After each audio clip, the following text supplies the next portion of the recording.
Another day, another transformer, or another paper that tries to fix problems with the transformer.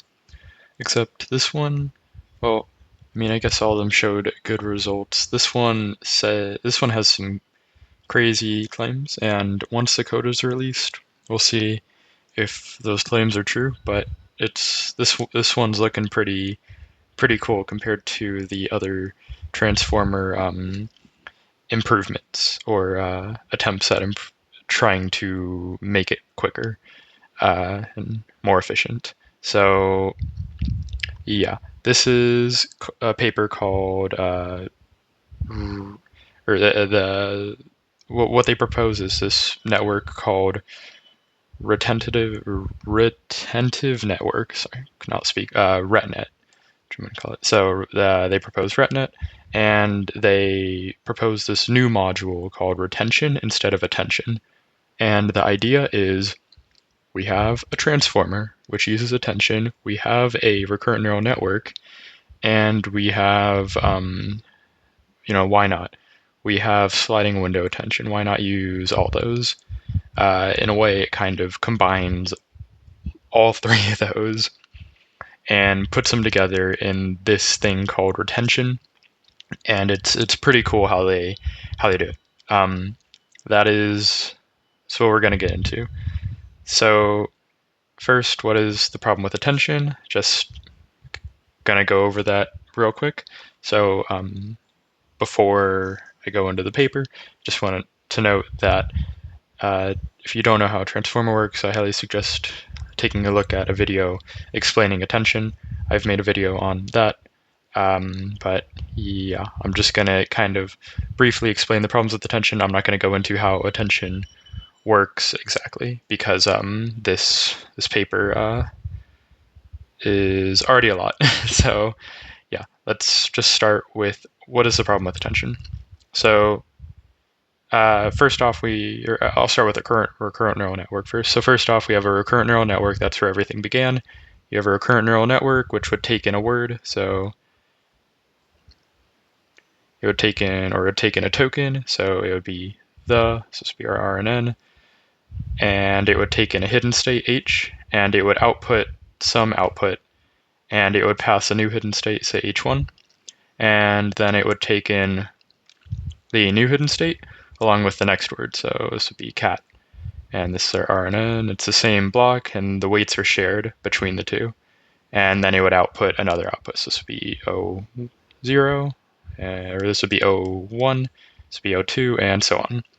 So you would do this until you read in your entire sequence, and H would be some sort of vector. Maybe you would have two of them, maybe you'd only have one, depends on what you're using. In LSTM, maybe you're doing a default RNN, and that's what this would look like. That's what this would look like here. But overall, the RNN is basically the same. You take in a hidden state, this vector state saying, what have I currently seen? And you pass that on to future states. And at each token, you output a new output. And at the end, maybe you're classifying this as, is this a happy sentence? Is this a sad sentence? What is the sentiment? Is it positive or negative? Something like that. So that's what we have. Now, what are the drawbacks to something like this? Well, maybe you have a really long sequence, and your hidden state, remember, it's a vector. And since your hidden state is a vector, then it can only retain so much information in the future. So you can only go so far in the future until this hidden state starts to become, it has to remove information in order to store new information. So you have this issue where your hidden state can only store so much, and you can only go so far in the future. Additionally, RNNs tend to not be that powerful because you have shared weights for it. You have these shared weights, and they tend to not be super powerful. The RNN compared to transformers, but what are the positives? It's the inference speed, or the way you do inference is very efficient because the inference it's efficient in terms of memory and say speed. So whenever you're doing inference, you only need to have you only need two things. You only need this hidden state and this input here. And then maybe you do some sort of multiplication with some gates and stuff. So maybe you have like your hidden state here, and you would have your input vector here. Maybe you do a few multiplications and an addition or something like that, and then you have a few gates here, and it would output, say, a new hidden state, which would be another vector. But this is very cheap. Whatever cell you're using, if it's a GRN, if it's an LSTM, whatever hidden state or whatever LSTM block you're using, it's very cheap. It's very cheap to do these operations and to get a single output. And that's one of the benefits of an LSTM or an RNN, is the inference is very cheap.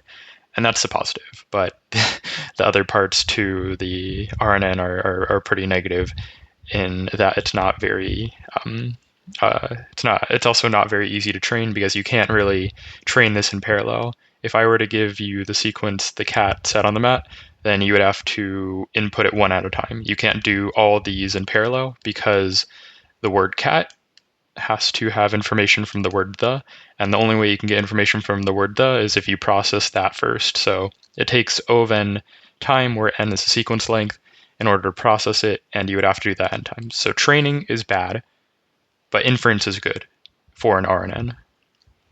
Now for a transformer, you have your transformer block here, and you have the cat sat, and you would input all of these in here, and then it would output an output for each of these. So the input and output are the same, but it processes it all at once. So I said that the downside, or one of the downsides to an LSTM, is that it can't do training in parallel. Well, the transformer can do training in parallel. If you can put in this whole sequence, and it gives you this whole output in one processing step through the transformer. So that's a big benefit. And that's one of the best parts about the transformer, is that you can do this processing in parallel, because it makes training really, really, really fast. Now, inference is about the same.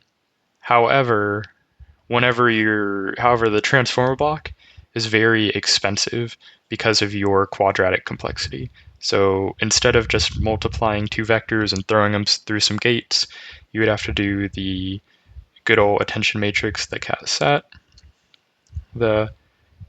sat, and this is your O of n squared. This is your O of n squared bottleneck. So as your sequence length grows, your attention matrices will grow quadratically with the sequence length. And that's the biggest problem with attention. Whenever your sequence length grows, it takes more time. It takes a lot more time to process a sequence, and it takes a lot more memory to process a sequence. While in an RNN, it's linear, or it's constant. It's not even linear, it's constant in the amount of memory it takes, because the hidden state stays the same size and the input stays the same size. So you have these two kind of, like, both the RNN and the transformer have their drawbacks, but they also have their positives. And the reason we kind of use transformers is because the processing power, it may not be that good, but since we have these powerful GPUs, we can kind of get around that. But now we're kind of running into an issue where we have to make transformers faster in order to get around this quadratic bottleneck. So we can't just throw a transformer at something anymore, because we're hitting this wall. And it would be nice if we can kind of combine the two. Now, windowed attention, just to add one method for saying, well, how can we go about removing this bottleneck? How can we go about removing this quadratic bottleneck? Well, maybe we can use something like windowed attention. So with windowed attention, maybe you take in, so you have your sequence. Maybe this is a document. So this would be some words, and then you have some more words, and you break it up. So you break it up into pieces. Maybe this is a really long document. Maybe it's a book.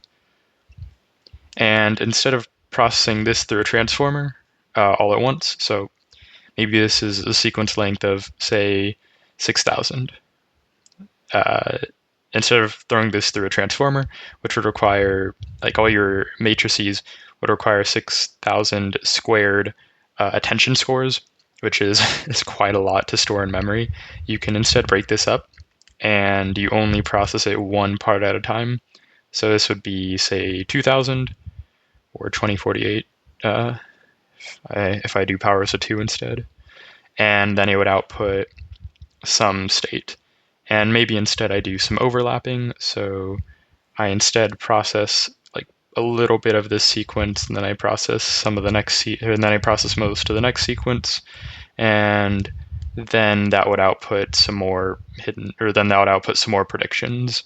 Sorry, not hidden states, some more predictions, and maybe it depends on what task you're doing. Maybe you're doing a prediction task where it does autoregressive outputs, or maybe it's trying to classify this.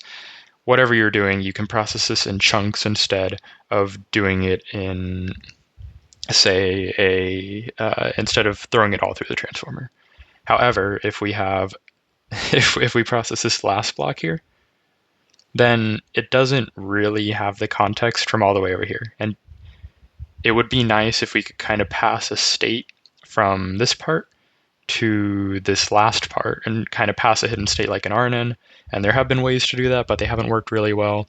So if you try to make this attention mechanism kind of faster, it doesn't really work out well. And there's been methods such as linear attention, which they mention in here. Linear attention. So linear attention, you can approximate the kernel.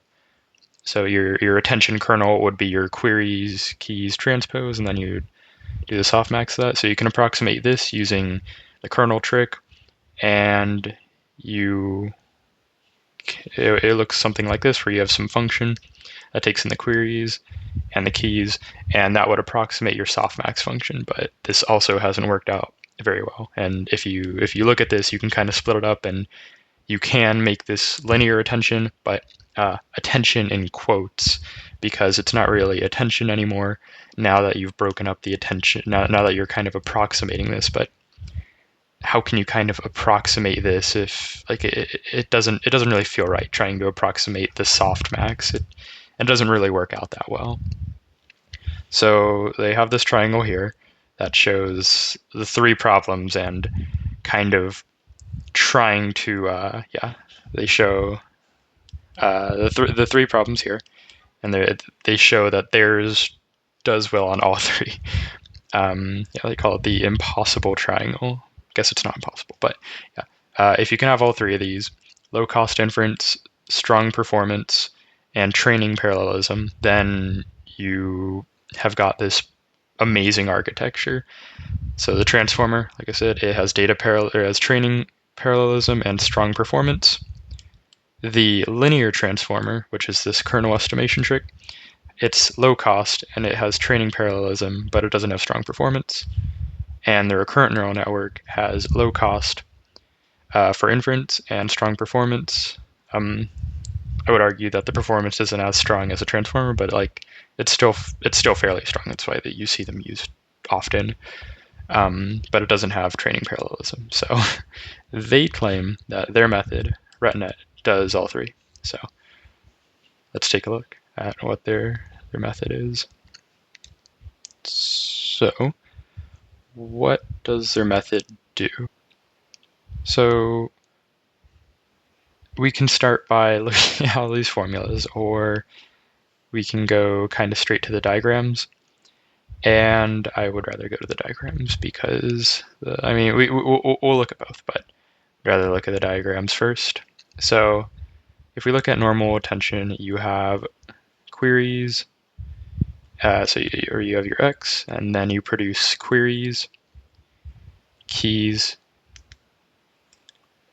and that is terrible. You produce queries, you produce keys, and you produce values, like you do. And your queries and keys would produce this attention matrix, so queries.keys. And then you would throw this through your softmax function, and you would get out the output of this, so it would be your n by n matrix.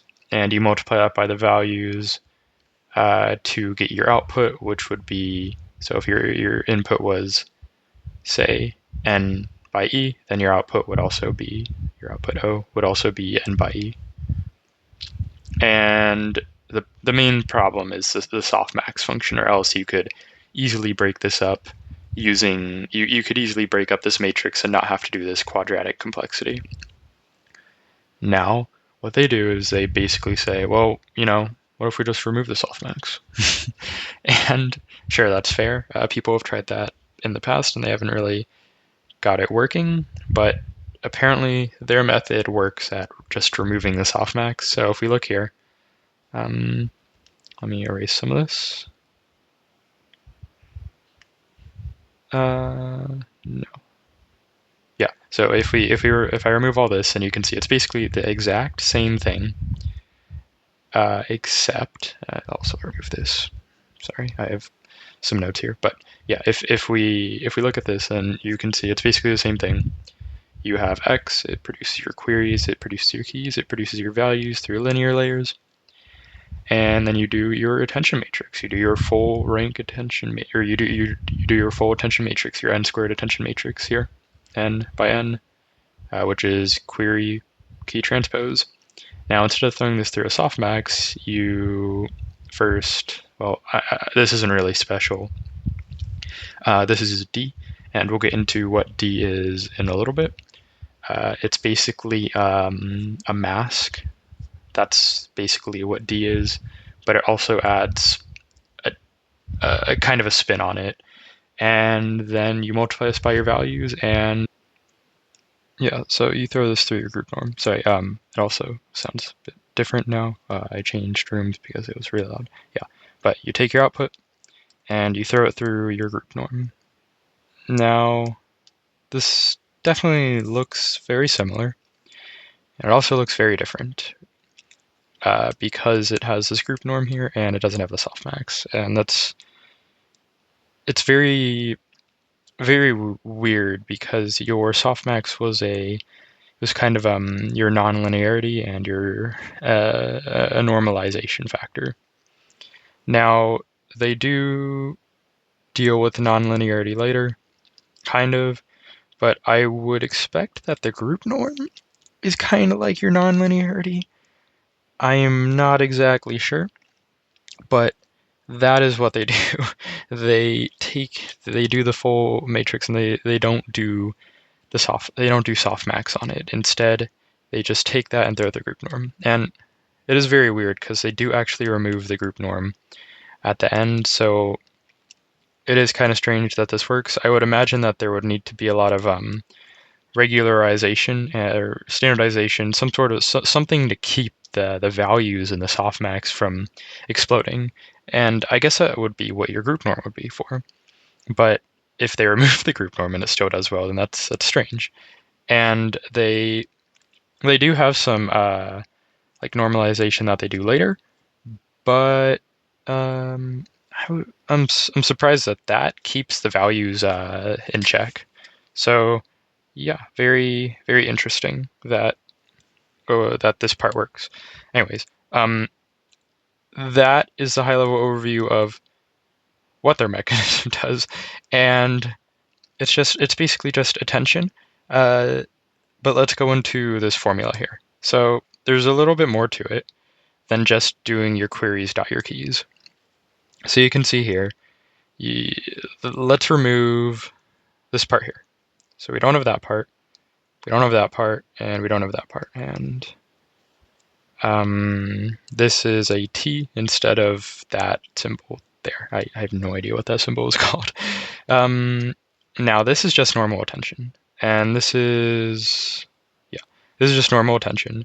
So this looks fine, or normal attention without your softmax. And this is for one of the output values. So this would be only for one of your output vectors for vector n. Now, if we look at this, then let's just construct the full matrix so we can look at how this works. So if we look at this, then your queries m your queries M would go from left to right, and your keys, queries N and keys M, that's not going up, that's going down. I think that's right. Yeah, that's right. Yeah. Just wanted to make sure I got my indices right. Yeah, so this is what it would look like. And it would actually be the full thing, but we're dealing with you would be dealing with masked, and they deal with the mask later. So it's just easier to visualize as this kind of triangular part, but it generalizes, so not a big deal. Now, if we look at this, then you can see O of n would be, so if n was 1, then it would just be this first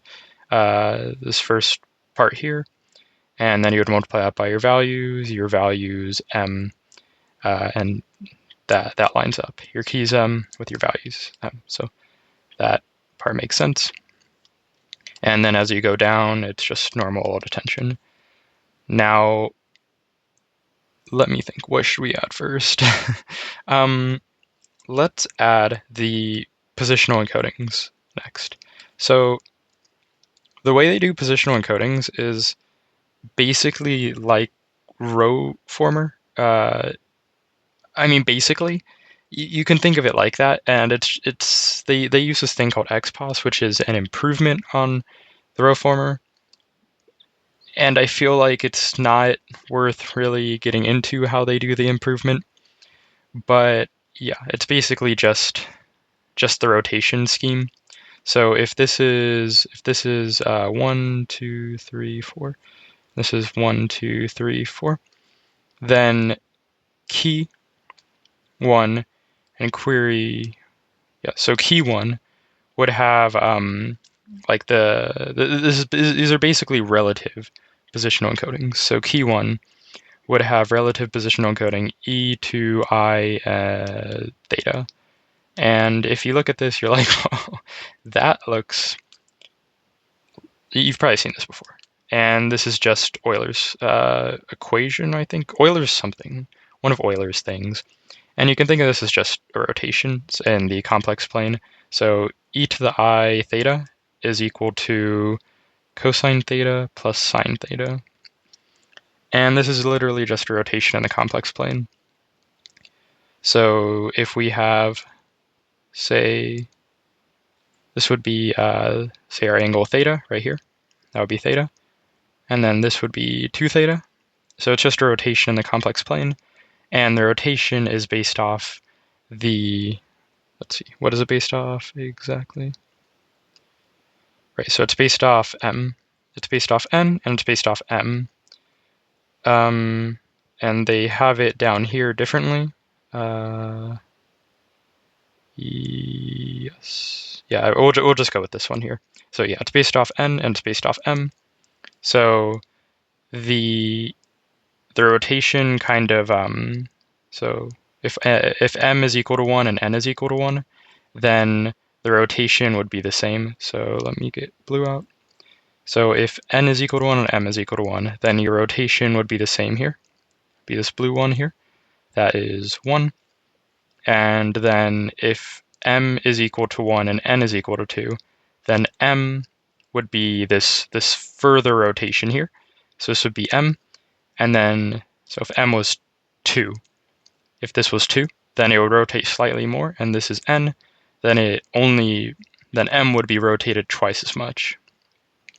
And that's depending on the location in this matrix. So if we say, yeah, if we look at this, then if we're looking at this part right here, then the rotation here would be like your queries would only be rotated once. So it would look something like that. That would be your vector. And then your keys would be rotated twice, so maybe it's a vector that's pointing up a little bit more. And whenever you take the inner product of these, that basically gives you your positional encoding.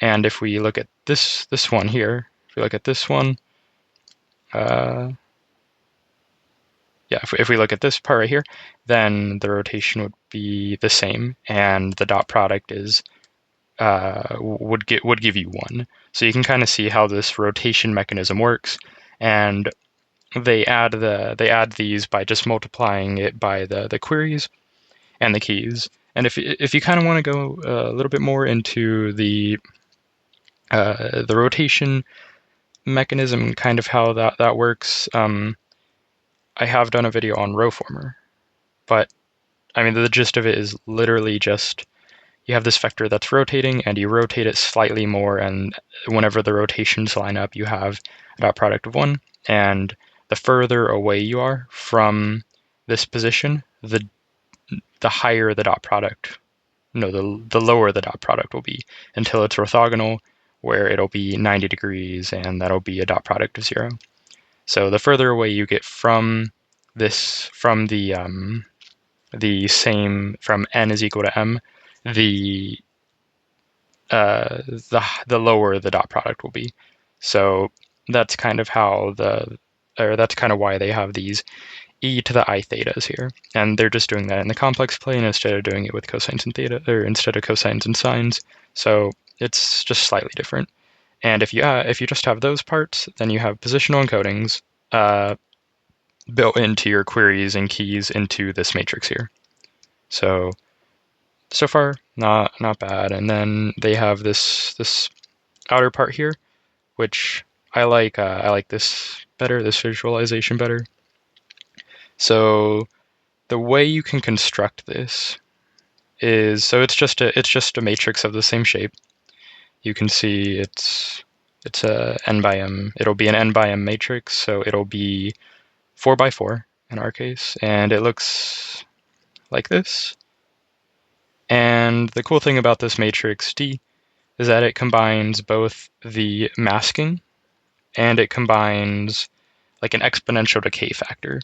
So not only do you have positional encodings, but you also have an exponential decay factor, which you can kind of visualize as like so it's a gamma on the diagonal, or sorry, not a gamma on the diagonal. It would be a 1 on the diagonal, because whenever n is equal to m, then you get 0, so gamma to 0, and you would get gamma along 1 minus the diagonal. So 1 off the diagonal, you would have this gamma factor here, and you do a position-wise multiplication, as you can see here.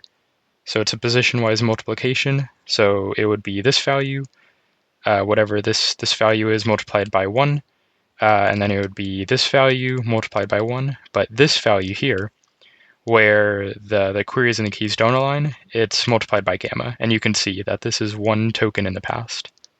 And this is basically, I mean, kind of it downweights this value here. So as you go further in the past, it downweighs the value here. And I guess they find that works a little bit better than just not having this here. And I think in general, having that in these attention kind of approximation methods helps out if you have these values that weigh terms in the past less. So an example of this value was like 0.97. I think that's one of the values they use, 0.97. So if gamma was 0.97, then this query key value would be slightly less. So now you have these positional embeddings that kind of tell you where you're at in this sequence, but you also have these relative to the main token in focus, and you also have this discount factor to ensure that tokens in the past are not as important as tokens in the present. So if you have a token, let's say and then you have a bunch of tokens, and then you have cat, sat, and maybe this word the doesn't matter that much. So this gamma factor would be, I'm sorry, I'm stupid. This would be gamma squared. So you exponentially decay this factor. Sorry. So this would be gamma to the maybe 100. So this would basically have this would have very, very little weight. And the word cat would have, it would be say gamma compared to the word sat. and it would it would affect the word sat a lot more than the words way in the past. So they add this prior, basically saying that words in the past don't matter as much as words in the present, or tokens in the present. And I think they find that that just helps in general, and in general with other things it also helps.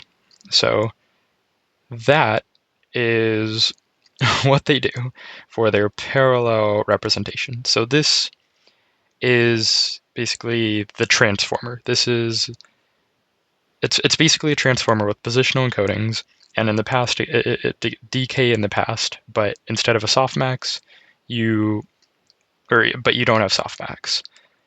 And that's the trick. The trick is you don't have softmax. So the cool thing they do is they say, well, we can train with this, because training with this is really efficient. Training with this quadratic complexity is fine. It's actually really efficient to train in parallel, even if you have this quadratic complexity. So that's fine. And this is the best way to train. So training in terms of the transformer is really good. And that's what you can do with this representation here. Now if we move over here, then there's this recurrent representation. And what they do is they deconstruct this parallel representation so that the recurrent representation works exactly the same. So you get the exact same outputs as you would if you were doing the parallel representation, except the recurrent representation, instead of it uses a recurrent neural network, and instead of it having to do the quadratic complexity with the whenever you're doing inference, it only has to do the constant complexity. So in this case, you would use this parallel representation to train because it's really efficient to train. And the problem with the recurrent neural network is you can't train it in parallel, but you can train this in parallel, your transformer. And if you have a representation that's the same as a recurrent in the recurrent neural network, then you can use this for inference. And if you use this for inference, then it's really efficient to do computations because you don't have the quadratic complexity in the recurrent neural network block. And that's what they do. They deconstruct this to turn it into this recurrent neural network block, and they use this part for training, and they use this part for inference, and they also have a third part which is kind of in between these two, which we'll get into in a sec. Now, this diagram right here was actually pretty bad. I was like, it really doesn't give you an idea for how this works, because they don't really give you the dimensions that they're like. If you just look at this multiplication, you're like, oh, okay, then that would give you a vector, but the way they multiply it actually gives you a matrix, so it's a bit strange. But they do give code, and the code made it a lot easier to see what was going on. Now, the code was still a little hard to read, and they also have this part here. And we'll kind of talk about all three. So first, yeah, let's just look at this part here. So what we have is, or we'll just look at the diagram to start off with, and then we can go into exactly how it works. So what we have here is we have this recurrent neural network, and you can see it kind of looks like what we had here, except it pretty much looks like what we had there, except there's these indices n, and there's this recurrent state here. Now, what would be cool is if we can so if we have our attention here, our attention matrix here. Let me draw it out. And then this would be keys, and these would be queries. Now, what would be cool is if we could, so this word the cat set, sorry. If we could iterate through this matrix instead of constructing this whole thing, it would be cool if we could construct this one part at a time. So instead of constructing this whole entire matrix at once, what if we construct this first part here, and then we kind of save the word the, because the word cat is going to have to Like the word the is going to attend to the word cat, but the word cat isn't going to attend to the word the because of the way we do the causality. So we have this word the, and we compute its attention with itself. Easy, 1 by 1, so that's easy. Now, and then we multiply it with values, but whatever, we'll just look at this. Now, if we kind of store this query, if we store this key, so this key may be some vector. Now, if we store this vector, and then we move on to cat, then we can multiply the vector cat. So if this was our vector cat, then we can multiply the vectors together. So we can take the vector and multiply it by cat. So that would give you this part here, and then the vector here, which would give you cat and cat. So you can kind of store these values and iterate over this matrix one at a time. And if you store the values and iterate over it one at a time, then you may be able to get around this quadratic complexity. And they do actually get around the quadratic complexity by kind of manipulating how they work with the values. So you can see if we look here, you don't actually just store the keys. You store, so you do this multiplication. So this would be a vector, this would be a vector, and you multiply these together, and you actually get a matrix. And you add this to the previous hidden state. Let's say that's 0 for now, and then you pass this vector on. Now this vector here is a state that holds not the relationships between the values and the keys, but just the keys and values in general that you're going to pass on. And that's what's passed on into the next hidden state. So now you have these keys, and you have the keys, and you have the value. So the value from the last hidden state, and then you move this into the current recurrent neural network block. And remember, we need our discount factor, so you would discount it because you basically, where's my drawing? Here it is. So if we have this matrix and we only deal with the first value, then you would have this. But in the next hidden state, since you're storing the information in the first, for the first word, to its whenever it's you're storing information on the first word, then you need to discount it once, and then once you move into the second part here, you can store information for the first, say, like 2 words, and the discount factor kind of helps with the information that is being kind of retained, I suppose. That's what you can kind of say. So it kind of controls how the information is being retained within this recurrent state block.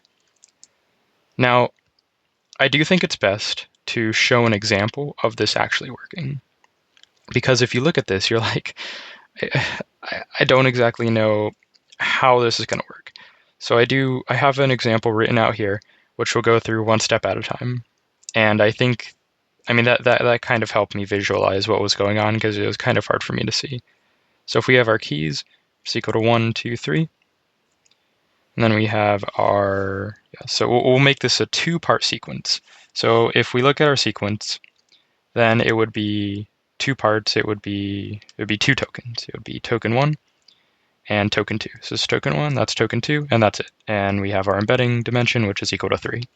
So we have our keys, which is equal to 1, 2, 3, 4, 5, 6. We have our queries. Queries is equal to 5, 4, 3, 2, 1, 0. And then the values are equal to 1, 2, 1, and 3, 2, 3. So this would be the first part of our sequence, whatever word that is, maybe the, and then this would be the second part of the sequence, maybe cat. So these are 2 tokens in a sequence. And if we look at if we look at this, then the first thing we do is we multiply the values by the keys.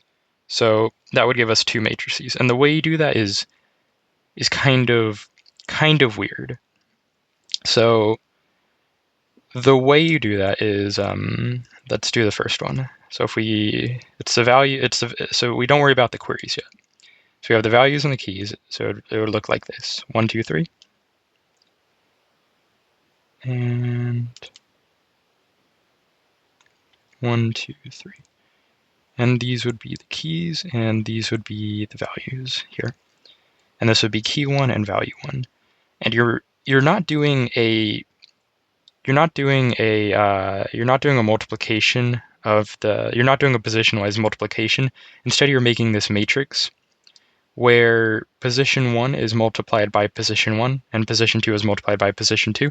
So you're kind of doing the dot product between the keys and the values, but you're not adding them together. So if we look at this matrix here, then you get the values 5, 4, 3, 10, 8, 6, 15, 12, 9. And if you sum along the rows, so if you were to sum along this row here, then this would give you key 1 at value 1, which is key 1 dot value 1. So we have this deconstructed dot product matrix that we're kind of making. Now, if we make the second one, then it would be that for... So we can go ahead and construct the second one right now, which we're not going to use yet, but we'll use later, just so that don't have to do it later. 0, 0, 10, 5, 12, and 6. This is 3, and this is key 2 and value 2.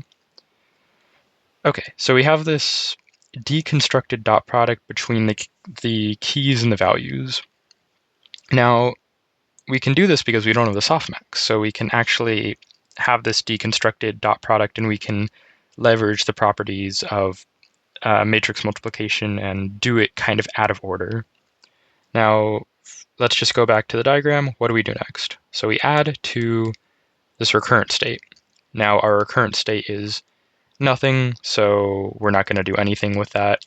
We'll just copy it over. So I'll just copy this over instead of working with that because we don't have it. So let me copy it down here like that. So yeah, so this is our first, basically this would be our first hidden state. This would be S0, which also, so if you look at, so we add this to nothing because there's no recurrent state. Now you can see this hidden state is then multiplied by the queries. So the queries at position n. Now if we multiply by the queries, that is 5, 4, 3. And notice it's a position-wise multiplication, so it's not a dot product. You're not doing any dot products here. You're kind of implicitly doing dot products here. And we do the position-wise multiplication, so 1, 2, 1. That was, yeah, 1, 2, 1. Wait, that was it's not 1, 2, 1. That was... Oh, I got these mixed up. This values, this is queries. Yeah. Okay, sorry. This would be 1, 2, 1. And this would be 1, 2, 3, 5, 4, 3. 5, 4, 3. This would be 4, 5, 6. And 2, 1, 0. All right, sorry, that actually makes more sense now. So yeah, so these values are right. It's just what I had here. This isn't. We're doing keys by values, and I just had this value wrong. So, anyways, keys multiplied by values, making this matrix of how each index gets multiplied to each index, and then if you take this sum here, then you get the dot product of key 1 with value 1, and this part, and so on. So this matrix here is this kind of a relationship matrix in a way, because you're not doing complete dot products. So this is your implicit dot product relationship between K and V. Now you multiply by the values in this way, and you get out your matrix, which would be 5, 20, 15, 4, 16, 12, and 3, 12, 9. And then you sum along the columns, and that gives you 40, 32, and 24. Now, this doesn't have any meaning to it. However, if we were to do queries times keys, or query.keys, so if we did 1, 2, 1, dot product, so this is our query, query 1, dot product with the keys, so keys right there, 1, 2, 3, 1, 2, 3, and then dot product, so be k1 transpose, dot product with the values, which is 1, 2, 1, did I? No, 5, 4, 3, which is 5, 4, 3. Then you get out the exact same output, which, yeah, you get out the exact same output, which is it's very interesting that you get that in this way. And you can see that you can just kind of rearrange the multiplication to be this way instead, and it works. And if you do it this, you can do it this way. And if this would be your keys times your values, which is what we had here, the keys dot value, or keys times values. And you can see if you can rearrange it and kind of get that. But we store this hidden state so that we can use it in the future. Now, we can use this again. So we have our hidden state here.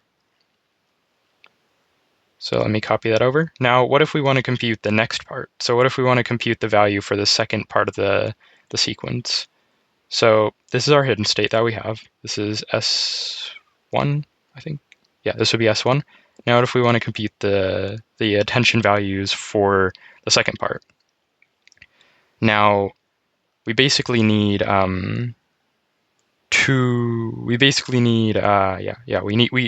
sorry, this would be our output. So we basically need 2 parts. And if we look here, if we look at the diagram, then you can see we need this part here, this the values multiplied by the keys. Well, I guess we need 4 parts, but you need for the hidden state. So you have this hidden state here that comes from the first.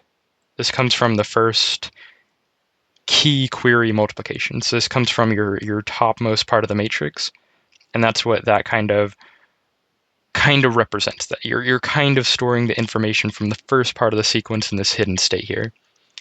So we have this hidden state, and now we need to get this. We need to get this kind of relationship matrix between the values and the keys. So we can get that, and we already did that right here. So let's get that. Right here. So we have our 2 matrices. This is S1. This is our hidden state from the last part, which is just the queries times the keys. And this would be Vn Kn. So this is our values. We'll make that 2.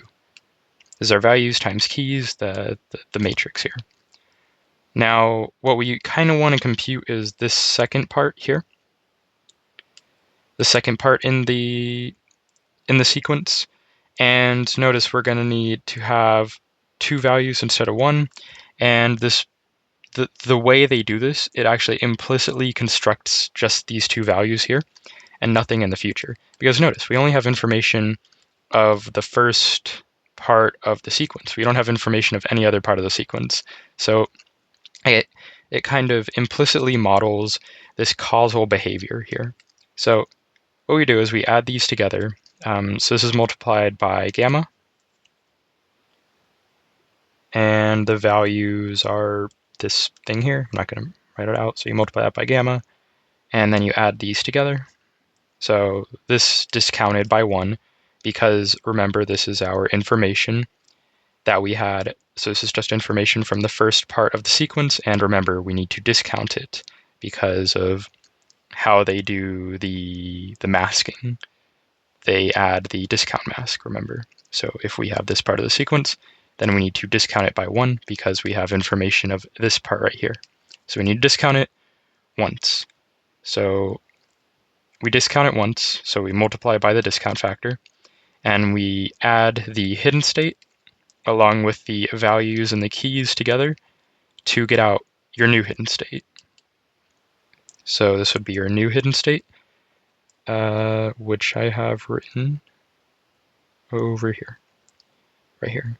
So you have your new hidden state, and I'm going to write it out as a matrix because the values get a little bit ugly.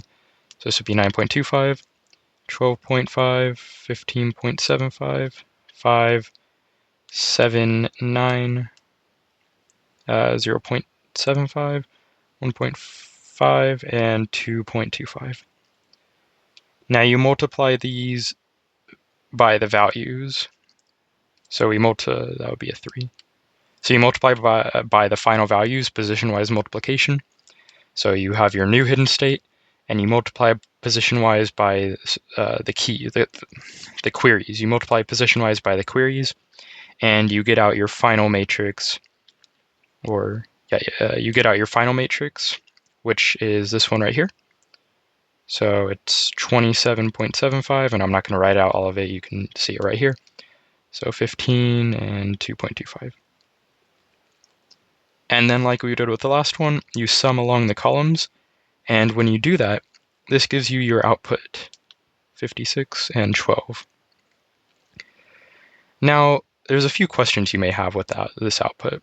So if we look at this output, if we construct the full attention matrix, this is what it would look like. It would look like this. Now, there's two parts to this output that we kind of need to look at. The first part is it needs to be masked. So it needs to be masked so that the first item in the sequence, so this would be item 1. So item 2 doesn't attend to item 1, and since we're using a recurrent neural network, that doesn't happen. And this output right here for item 1, it's impossible for item 2 to attend to that item. Now, if we look at this part right here, then we need to have this discount factor, and we do have the discount factor, and then this part is normal in the attention matrix. And if we look at the outputs of doing this normally, so if you did this using the parallel architecture here, then the outputs are actually exactly the same, which is really cool. And now that we have our hidden state, which is right here, you would do this again. So this would be, if we look at our diagram up here, no, not up here. If we look at our diagram up here, now we have the hidden state for this right here. So we basically have the hidden state for the first value discounted, added to the second value, and we have this matrix that represents this, basically this upper part of the matrix, and we just keep on going down the matrix one at a time. But notice how all the operations are, like, you don't have the quadratic complexity. They're all constant because your hidden state is of size e by e. So this is constant, and you're doing it. You're doing a constant.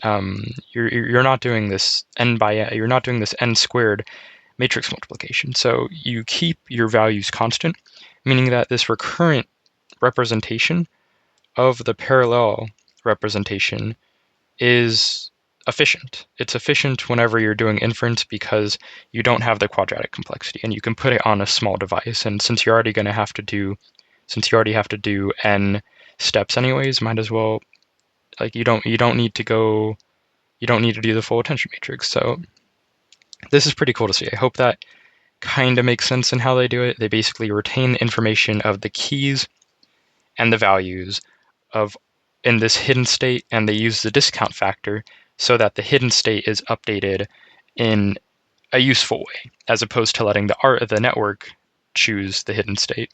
And the discount factor allows you to put information in the hidden state in a good way, in a way where you can keep it kind of compact. So that's kind of how I look at this matrix, or that's kind of how I look at this representation here. And you can see here in this form, The hidden state is, like I said, the last hidden state discounted. So this discount factor would be squared if this n was n minus 2. And you just do the keys and values, so that would update your hidden state. And the output is, the hidden state times the queries, and then you do the group norm, obviously. So yeah, that is the recurrent representation. That part's difficult. So now you have this chunkwise recurrent representation, and if the recurrent representation makes sense, then this one would make sense as well. It's basically just windowed attention in a way. So instead of your recurrent state, like if we look at our recurrent state, it's RNN, and it takes in our hidden state, and it takes in, say, let's say it already, so it takes in and it outputs H, and our hidden state would take care of the keys and the values, and then we pass this on using the RNN, and then this would have the word cat. Now, what if instead we do this using both these instead? So we kind of do something in between, where sure, we construct a larger matrix, and it's less efficient memory-wise, but it's a lot more efficient time-wise because we only have to do the operation once, the recurrent neural network operation once for 2 of the values. So instead, the RNN, our recurrent block, would take in the word the and the word cat. And you can see they use dot products instead, and it's basically the exact same thing as up here, except you now have to do the masking again, and you now have to do this discount factor, and you have to discount it a little bit more. So I don't really feel like drawing out this whole thing, because it's basically just doing this and kind of piecing it together. It's basically doing this with a little. It's somewhere in between these two. So it's doing multiple tokens in parallel, and instead of doing the use position-wise multiplications, you would do, say, a dot product. So you can probably kind of visualize how this works, where the hidden state it's kind of sped up. You're kind of jumping ahead, and this would be the key value representation of cat, and the word the, where this is discounted squared, and this is just discounted once. So hopefully you can kind of see that, and this makes it a little bit more efficient to do inference, where it's faster because you're doing in parallel, but it maybe uses a little bit more memory, but that's fine. You can that's okay, because maybe you have a little bit more memory to spare. Now, finally, we get to gated multi-scale retention. Now, this is pretty simple. So first off, let's just look at before we go into the gated multi-scale retention, let's go into what retention looks like in completely. So if we go to the overall architecture, it looks like this, where you have your x, so you have x, which is of shape n by e, and then you throw this through a layer norm, so layer norm, and you throw this through your retention. I'll call it ret. So we'll throw this through retention, and remember, retention has the little group norm right here. And then you do your residual here, so this is x, and you do your residual, which would come after the group norm, like that. And that's your first layer here. So that's that layer. And you can kind of see there's like 2 norms here, and the group norm, instead of it being the full one norm, it's kind of split up. So you can see there's 2 norms here. I don't know why they use group norm instead of layer norm. I don't exactly know why they do that, but they do that, and it does seem to improve performance. Now, the old attention mechanism just had a layer norm right here. So it already had like the layer norm, but it didn't have the pre-norm. It only had a post norm. And it also had the residual. So you basically replace the attention mechanism and you added another norm. And then you have your fully connected layers. So you have another pre-norm here, which is not really like that also wasn't in the architecture. Well, I guess this part. No, it wasn't. So you have your layer norm, and then you have your feed forward network, which we'll look at in a sec, what they do for that. And then you have your output. You have your output added. So it would be like that. So it's basically a transformer, except you're replacing the retention, and you replace the attention with retention, their new mechanism, which is it has these nice properties, and you have you have a few more norms in here. So you have this layer norm, and this layer norm is the same. So it's very similar, the way they set this up. Now, one last thing we need to look at is this gated multi-scale retention. So you have multi-head attention. What about multi-scale retention? And they do multi-scale retention in the same exact way, except for each head, they make it have a different discount factor. And you can see the discount factor gets smaller, so maybe it goes from 0.97 to 0.9 as you increase, so as each head increases. And this way, so they say in addition, so they assign different discount rates for different heads. And that way, different heads have more meaning to it, so they can do different things. They work with different scales, and then you pass that through retention, just like you normally would, and you can do the same thing where you just split the heads, just like normal attention, multi-head attention, where you split it along the embedding dimension, so then you concatenate your embeddings, and you have to do so after you concatenate your embeddings, they do a group norm, and then after you do that, you also have to do a linear layer, so that it can kind of combine the heads together. Now, the way they do their linear layer is they have so they have the linear layer right here, and then they do this swish embedding, or they do the swish nonlinearity, and then they do position-wise multiplication with this y value. I don't remember what the y value is exactly. I think it was just a vector that they multiplied it by. I don't think it was anything too special, this position-wise multiplication.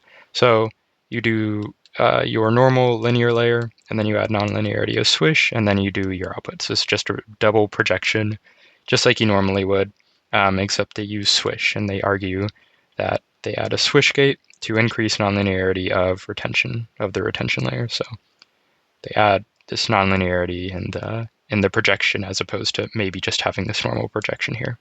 And I guess that's a good thing, because retention doesn't really have nonlinearity in it because the softmax isn't there. So yeah, your multi-head retention is basically multi-head retention, except there's different scales, and you have this nonlinearity in the output, as opposed to just having one matrix multiplication. So that is retention. So got these 2 parts here, or 3 parts here, which make it like, it's really cool that they can split the attention into being an LSTM, or being an RNN, or being attention, so that you can do parallel computation, or you can do memory efficient computation. Now, what we've all been waiting for is how the heck does this perform compared to other things. Now, they say that the transformer has inference cost of O of n, while RetNet has inference cost, so as constant inference cost.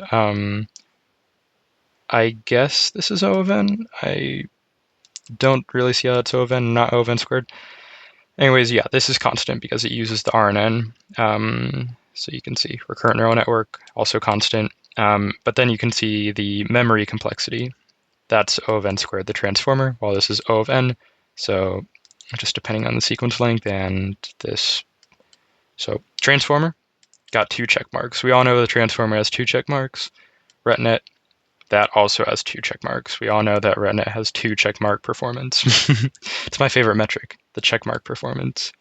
Training parallelization, so you can see transformer can be parallelized. Recurrent neural network cannot be parallelized during training, like we said at the beginning. And then they go into, so yeah, XPOS versus rope. It's kind of basically the same thing.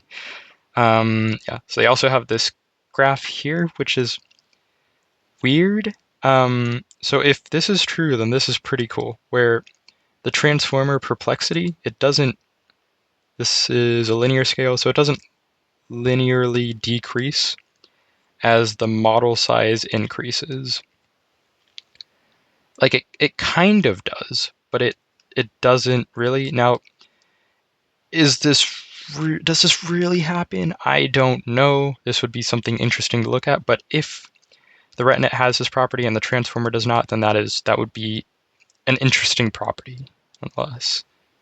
Now, they also do, yeah, they talk about how they created it, and then they do the tasks, and you can see it just destroys the original transformer on every task. Well, it wins at every task, and you can see that if you add flash attention, the RetNet still is faster than if you have flash attention. The throughput is much faster, and the memory is much lower than if you have flash attention. And flash attention is this way of trying to get around the quadratic complexity. It makes it more efficient on a GPU if you use flash attention than if you just use normal attention. And you can see it even beats that. So the best methods of making attention better, the RetNet beats that in memory and in throughput. Now, training cost, whatever, inference cost. That's what we want. So you can see this is linear, or constant, I guess. What is this? This is a sequence length, and this is the memory. So yeah, since it uses the RNN, the memory is going to be constant, while the transformer has a quadratic memory, so it grows quadratically. This is the throughput, yeah, basically the same thing. Batch size, you can see as the batch size increases, this grows, but interestingly, the RetNet, as the batch size increases, it stays pretty constant, so it's not really affected by batch size. That's another interesting property of RetNet. And here we go. Perplexity results on language modeling. So if we look at this, you can see that there's other linear or sublinear methods. I think Hyena, was that linear? I don't think it was. I think that was a log. Yeah, Hyena was log, H3S4 was also log.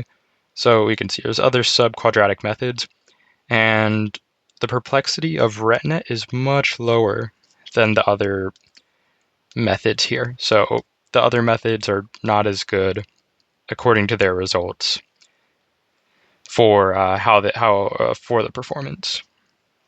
Now, finally, this is what I was talking about earlier with the group norm. I think this is removing the group norm.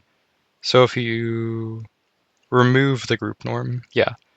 If you remove the group norm, then it still performs pretty well, which is kind of interesting because then you don't have that normalization there.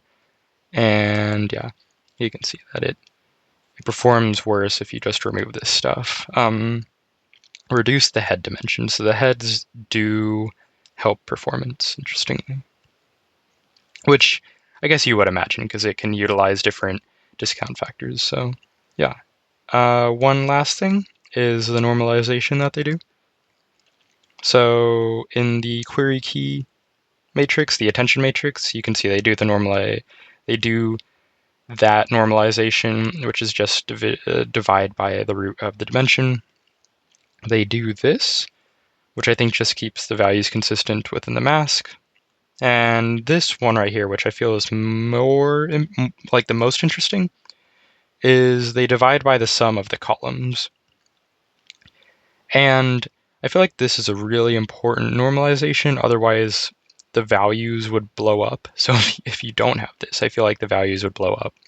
So Maybe that's how they get around not using the softmax, where you have that extra normalization factor, but I'm not sure. Once the code releases, we will find out. Yeah, that is RetNet. I hope this explanation made sense. It was difficult to explain. This part is kind of weird, but yeah, that is RetNet.